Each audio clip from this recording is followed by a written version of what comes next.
எல்லோருக்கும் வணக்கம். தயவு செஞ்சு நிற்கிறவங்க எல்லோரும் உட்காந்திங்கன்னா கொஞ்சம் நல்லாயிருக்கும். ரொம்ப நெரிசலாக இருக்குது. இன்ட்ரோல் முடிஞ்சுது. இந்த கதவு திறக்கும் அப்படின்றது நானும் சுந்தர் சார் 12 வருஷமாக காத்துட்டு இருந்தோம். இந்த கதவு திறந்தா மதகஜராஜா ரிலீஸ் ஆகும் அப்படின்ட்டு. இப்போ என்னன்னா, நான் ஏன் இந்த மைக் எடுக்கிறேன்னா, இந்த நிலநடுக்கம் அப்படின்னு நடக்கும்போது ஊரெல்லாம் பரபரப்பு நடக்கும். ஆனால் விஷால் கொஞ்சம் நடக்கும். ஆனால் ஒரு விஷயம் மட்டும் நான் தெரிஞ்சுக்கிட்டேன். எத்தனை பேர் என்னை நேசிக்கிறாங்க, எத்தனை பேர் என்னை ஆதரிக்கிறாங்க, எத்தனை பேர் மனசார என்னை வாழ்த்துறாங்க, எத்தனை பேர் என்னை லவ் பண்ணுறாங்க. இன்னும் 425 மெசேஜுக்கு நான் ரிப்ளை கொடுக்கணும். அத்தனை பேர் சீக்கிரம் குணமாய் வாங்க அப்படின்னு சொன்னாங்க. இது சாதாரண வைரல் ஃபீவர், எல்லாம் ஊரில் எல்லாருக்கும் வர ஒரு விஷயம். ஆனால் அன்றைக்கி கொஞ்சம் ஜாஸ்தியாக இருந்தது. அந்த ப்ரோக்ராம் போவேணா அப்படின்னு அம்மா அப்பா சொன்னாங்க. ஏன்னா முடியல, என்னால் ரொம்ப உடம்பு சரியாமல் இருந்தது. ஆனால் எனக்கு சுந்தர் சார் முகத்தில் கண்ணாடியில் பார்க்கும்போது அவர் முகம்தான் தெரிஞ்சுது. மதகஜராஜாவோட லோகோ தெரிஞ்சுது. இது நான் மிஸ் பண்ணக்கூடாது. இத்தனை வருஷம் நான் காத்துட்டு இருந்த ஒரு ஃபங்க்ஷனை நான் மிஸ் பண்ணேன்னா லைஃப்பில் ஒரு மூமெண்ட்டை மிஸ் பண்ணுற மாதிரி. அதுவும் தாண்டி நான் வந்தேன். பட் இந்த நன்றி செண்டுகளில் தான் நான் ஒரு விஷயம் சொல்கிறேன். இதுதான் மீடியா, இதுதான் உண்மையான மீடியா. நீங்கள் இந்த சின்ன சின்ன செய்திகள் எழுதுறதுனால நீங்கள் மீடியா ஆகிட முடியாது. இவங்க தான் உண்மையிலே இவங்க தான் மீடியா. ரொம்ப ரொம்ப நன்றி. உங்களோட அன்புக்கு நான் கடமைப்பட்டிருக்கேன், அடிமையாக இருக்கேன். இந்த மாதிரி ஒரு அன்பு நான் எதிர்பார்க்கல. ஒரு ஃபங்க்ஷனுக்கு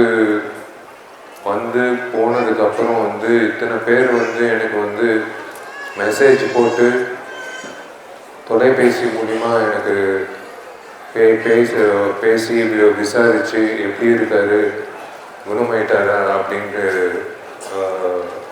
நிறைய பேர் இல்லை, மொத்த பேரும் மீடியாவில் கேட்டாங்க. அதுதான் 20 வருஷம் என்னை உங்களோட அன்புனால தான் நான் நீடிக்கிறேன் ஒரு நடிகனா. நான் டைம் வேஸ்ட் பண்ண விருப்பப்படல.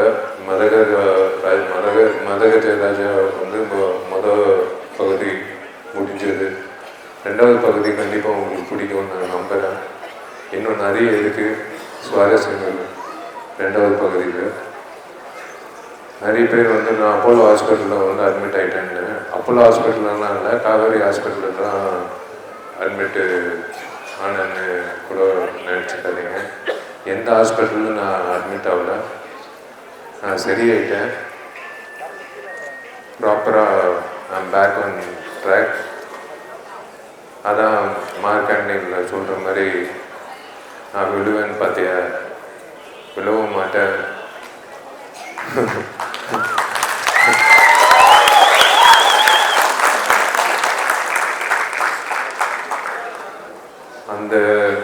அந்த வசனம் தான் நான் சொல்ல விருப்பப்படுறேன். இந்த விஷால் பொறுத்த வரைக்கும் என்னோட தன்னம்பிக்கை தான் என்னோட பலம். என்னோட அப்பாவோட தன்னம்பிக்கை தான் என்னோட பலம். இந்த 2 பலம் சேர்ந்து எந்த ஒரு தடை வந்தாலும், எந்த ஒரு சர்ச்சை வந்தாலும் நான் தாண்டி வரேன். இதுக்கு நான் பதில் சொல்லணும்னு ஏன் நான் சொல்ல வரேன்னா, நிறைய பேர் வந்து இவர் 3 மாதம் வந்து ஷூட்டிங் வர மாட்டார், 6 மாதம் ஷூட்டிங் வர மாட்டார் அப்படின்னு சொன்னாங்க. இதெல்லாம் இதோ இந்த மாதிரியெல்லாம் எதுவுமே நான் நடுக்கம் எதுவுமே இல்லை, கரெக்டாக தான் இருக்குது மைக்கு இப்போ. So everything is fine. I hope you all enjoy the film. இன்னும் நிறைய விஷயங்கள் இருக்குது செகண்ட் ஹாஃபில். Thank you so much. I love you, I love you, I love you. ரொம்ப ரொம்ப நன்றி உங்களோட அன்புக்கு. நான் வந்து சத்தியமாக சாகிற வரைக்கும் நான் வந்து மறக்கவே மாட்டேன் உங்களோட அன்பை. நீங்கள் வந்து ஒவ்வொருத்தரும் வந்து ஒற்றன் வந்து ஒரு மெசேஜ் அனுப்புனார். அது வந்து ஹார்ட் டச்சிங் மெசேஜ். ஒரு ப்ரெஸ்ஸு வந்து ஒரு நடிகனுக்கு வந்து அந்த மாதிரி ஒரு மெசேஜ் அனுப்பணும்னு அவசியமே கிடையாது. அதே மாதிரி எத்தனையோ பேர் வந்து மெசேஜ் அனுப்புனாங்க. இது உண்மையிலேயே ஆத்மார்த்தமாக நீங்கள் வந்து என்னை நேசிக்கிறீங்கன்னு நான் நம்புகிறேன். ஆத்மார்த்தமாக நான் வந்து இந்த சில்வர் ஸ்க்ரீன் வந்து உங்களுக்கு வந்து நான் வந்து நல்ல படங்கள் கொடுப்பேன்னு நான் உங்களுக்கு உறுதி கொடுக்குறேன். நன்றி, வணக்கம்.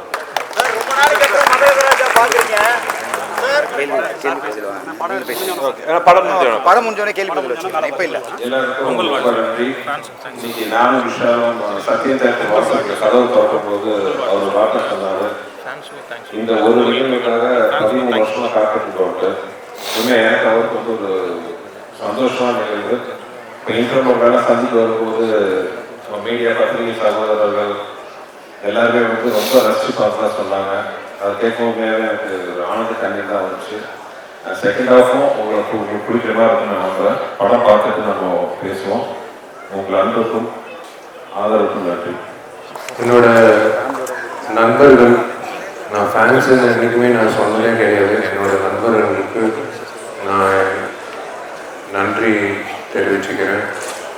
என்னோட நண்பர்களுக்கு, மீடியாவுக்கு, சோஷியல் மீடியாவுக்கு, எலக்ட்ரானிக் மீடியாவுக்கு, சேட்டலைட்டுக்கு வந்திருக்கிற அத்தனை ஃபேமிலிஸ்க்கு எல்லோருக்கும் பொங்கல் நல்வாழ்த்துக்கள். Enjoy the festival. இது ஒரு லாங் ஹாலிடே. என்ஜாய் பண்ணுவேன். இந்த படம் வந்து கரெக்டான ஒரு நேரத்தில் வந்து உங்களுக்கு அமைஞ்சிருக்கு. குடும்பத்தோடு நீங்கள் போய் பார்க்கும்போது நீங்கள் கொடுக்குற காசுக்கு வந்து சந்தோஷமாக சிரித்து வயிறு வலிக்க சிரித்து நீங்கள் கிளம்புவீங்க. So I wish you all very happy Pongal.